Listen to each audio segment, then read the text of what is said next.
Bom dia a todos, bom dia a todas. Fico muito feliz, viu, deputado Wellington, de ter lhe visto ontem no Palácio. Sinal de novos tempos mesmo.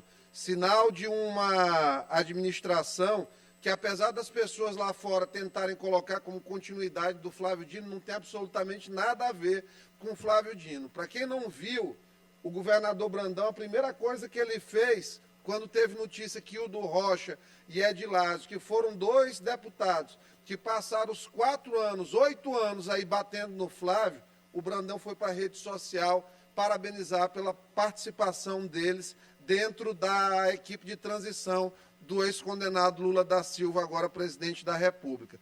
E quando o deputado Zé Inácio aqui, que eu gosto muito dele, apesar de ser petista, mas não tem nada contra ele, é um cara muito gente boa, ele sobe aqui para fazer piadinha, como o Barroso fez em relação ao perder o Mané, situações como essa em que ministros do Supremo estão falando desse tipo de besteira na rua, a gente tem que fazer a reflexão que derrota e vitória, elas são coisas do dia a dia, da vida. Agora, sim, perdedor é quem perde e não aprende com a derrota. Vencedor, ele vai perder algumas vezes, mas ele vai aprender.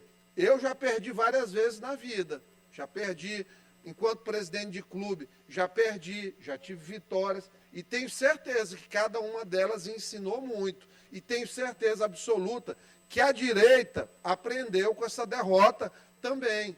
Conseguiu ver aí que toda essa orquestração midiática terrorista que levou aí esse clima de terrorismo nacional que, subitamente acabou. Orçamento secreto virou emenda de relator, corrupção virou conflito ético, já está sendo tratado de outra forma lá em cima. A gente vê aí uma condescendência da Globo o tempo todo com os erros da quadrilha que a gente já sabe que vão ser repetidos. Não tem diferença nenhuma, não vai ser novidade. Vai ser ao contrário, vai ser pior porque não tinha rede social naquela época.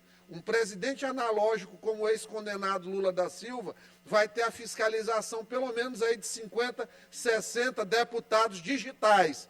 E vai ser defenestrado todo o tempo. Hoje, se fosse eleição, ele já perderia. Se fosse hoje, a eleição, Luiz, ex-condenado da Silva, já não venceria. Então, assim, vamos ter humildade na vitória para que a gente possa ter reconhecimento nas derrotas. Mas, olha, suba a tribuna para falar um pouquinho de um verdadeiro escândalo que foi hoje apresentado pela manhã, e por alguns portais, mas eu gosto muito de ler aqui o portal Informante do nosso amigo Lorival Bogea. Ele mostrou aqui um caso, olha só, o pós-Covid, escândalo na saúde, cidades maranhenses com 0,14% de casos obtém 93% da verba pós-Covid. Ele fez uma citação aqui em Pedreiras, mostrando que houve apenas 0,14% dos 34 milhões de casos de Covid na pandemia e totalizou 1,1 milhão de atendimentos, enquanto o resto do Brasil todinho, ele notificou 200 mil terapias pós-pandemia. Olha a loucura disso aqui, 0,14% dos casos detiveram 93% da verba pós-Covid. Eu vou citar um exemplo clássico aqui de gente que já andou se insinuando, inclusive a querer presidir essa casa, e graças a Deus a gente tem tempo, assim, o destino vai mostrando quem tem o interesse de vir para cá, para de fato presidir uma casa legislativa, e quem quer vir para roubar. Olha só,